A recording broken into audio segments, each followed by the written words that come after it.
Hello YouTube, B3 here, back with another episode by episode, continuing our little Batman extravaganza with the Batman Season 1, and today we're looking at Part 2 of the season finale. Of course the episodes aren't labeled part, but they do run together seamlessly.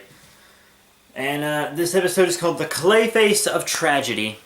Clayface has always been a really tragic villain. I just want to say Clayface is my favorite Batman villain. Not a lot of people say that, but he's probably one of the more truly tragic villains. Not really so much in the New 52 because he enjoys what he does. He enjoys being a bad guy, enjoys having that power. But the Clayfaces I'm used to seeing don't. Like, a good example is the Clayface from Batman the Animated Series. That might be one you're familiar with. He was constantly looking for a cure. Didn't enjoy being Clayface. Didn't want to be a criminal, but really just had no choice. Because even if he wasn't behaving like a criminal, people were treating him like one anyways because he was a giant clay monster. Couldn't fit into society. Had to become a criminal to get the things he needed to turn back normal and do all this other stuff.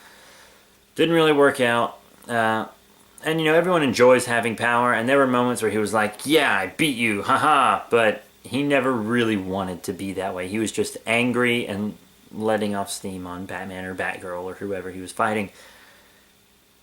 And the Clayface in this show is even more tragic. That's, as I said, one of the reasons Clayface is one of my favorite Batman villains. Because he's so tragic. Lots of tragic Batman villains don't really stay tragic. The Joker has this awful tragic origin, but he forgets about it when he becomes the Joker. That's one of the whole points of being the Joker. And in the New 52, his tragic origin, he was an actual bad guy before that anyways. He wasn't just, some punk that fell on chemicals.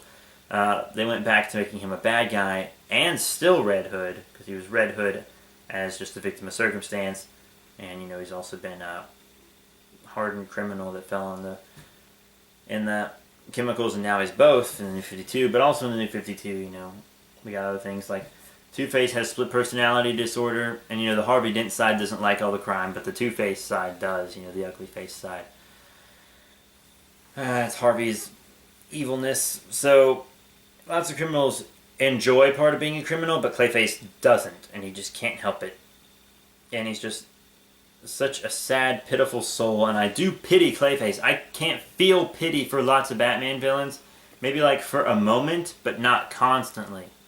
And Clayface is the one I constantly feel pity for most of the time. In many of his incarnations, there have been several different Clayfaces through Batman history. But enough of a little comic book lesson there. Oh man, I love me some comics, but comics. But back to the show,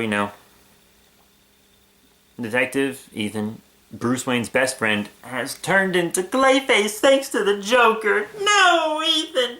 So it turns into this really alien-looking Clayface, running around like, help me, somebody help me, but his vocal cords are turning the clay, so no one understands what he's saying.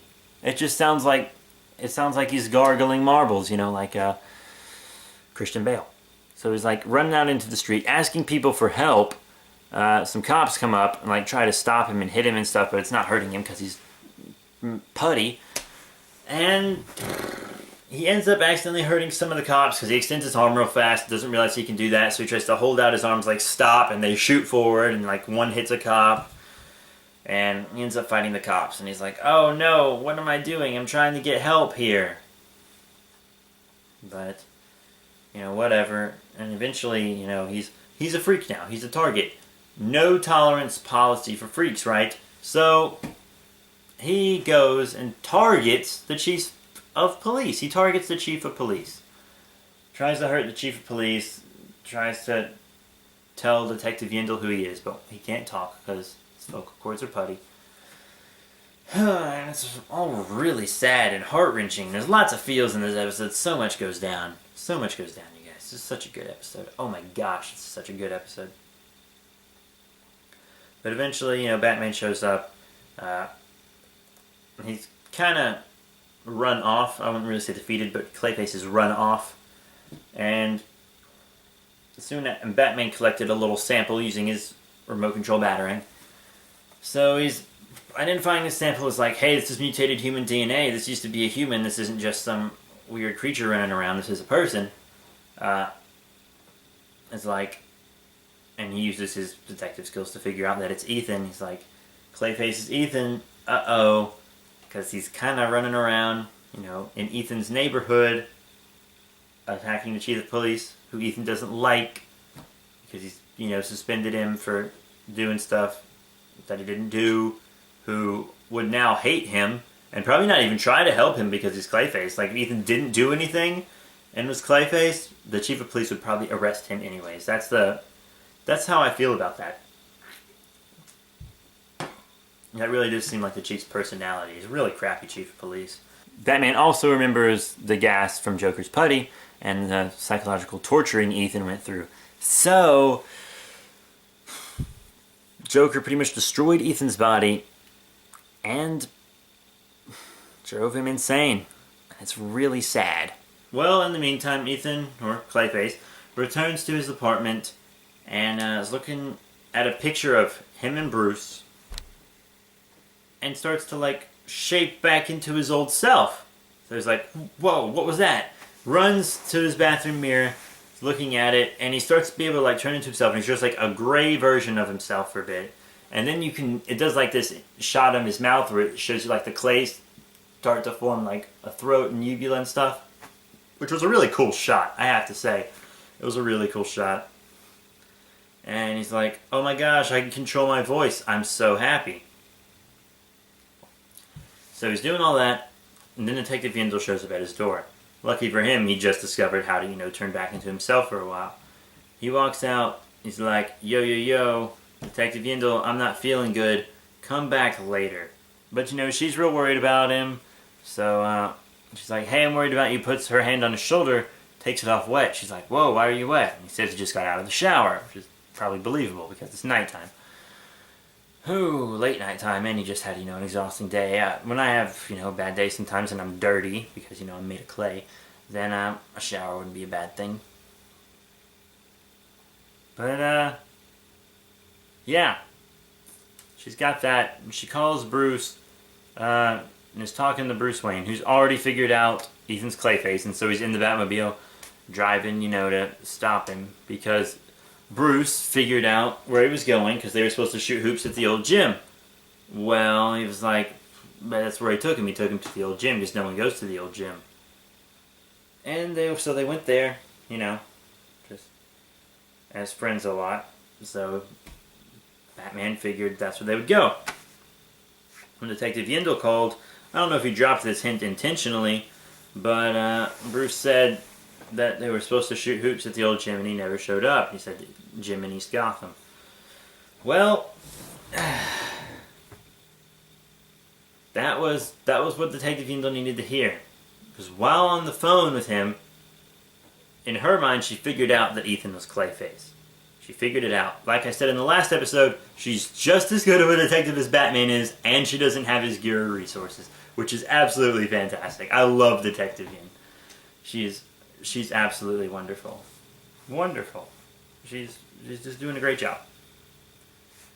But, yeah, so, you know, she figures it out. She heads there, too. Because, you know, she had evidence Batman didn't, because she touched him and she got wet. And that factored into her evidence, and she remembered the Joker, because the Joker said, because he was threatening to use his gun on Ethan in the last episode, and said, you don't know what this does to a person. And, you know, she got that. But, yeah, they go to him. He's about to kill the chief of police. Kill the chief of police. Ethan is, I know, I couldn't believe it either. It was insane. Absolutely insane. Batman and Yin show up and they're like, you can't cross that line, you can't cross that line. And then Ethan just let off this great dialogue about how all it takes is one bad day to make someone a freak. He's like, all it takes is one bad day. And he's totally right. He's totally right. The Joker fell in the chemicals. One bad day. Freak. Ethan, his little incident with the Joker. One bad day. Freak. Batman's parents shot. One bad day. Freak.